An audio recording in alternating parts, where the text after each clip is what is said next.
তো ওই দিন এক বড় ভাইরে বললাম, ভাই আপনার সাথে সবাই তো বিয়ে করে ফেললো, আপনি কেন বিয়ে করেন না? তো ভাই বলতেছে যে আমি তো মহিলা মানুষের ভয় পাই, এই জন্য বিয়ে করতে সাহস করি না।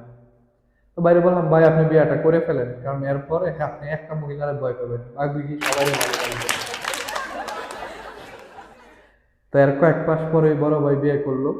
তো বলে না যে যেখানে বাঘের ভয় সেখানেই রাত হয়। ওনার বউ বসছে বিশাল অত্যাচারী। তো বউয়ের অত্যাচারে অত্যাচারিত ওই বড় ভাই একদিন রাস্তা দিয়ে হেঁটে যাচ্ছে, পায়ের সাথে এক বোতল লাগলো। বোতলের ছিপি ছিল লুজ, ভিতর থেকে এক জিন বের হয়ে আসছে। তো জিন বলতেছে, হা হা হা, বল তোর কি লাগবে। তো বড় ভাই বলতেছে, আমি চাই আমার বউ কখনো যাতে আমার মুখে মুখে তর্ক না করে, আমার সকল কথা যাতে এক বাক্যে মেনে নেয়, এবং কখনো জানে আমার উপরে যাতে অত্যাচার না করে। তো এটা শোনার পরে জিন উদাও হয়ে গেছে। কিছুক্ষণ পর সে জিন ফেরত আসে হাতে সিমেন্ট নিয়ে, বোতলের ভিতর ঢুকে বলতেছে, হারাম জাদা, এটা সিলগালা করে দে, আর কারো হাতে যাতে এই বোতল না পড়ে।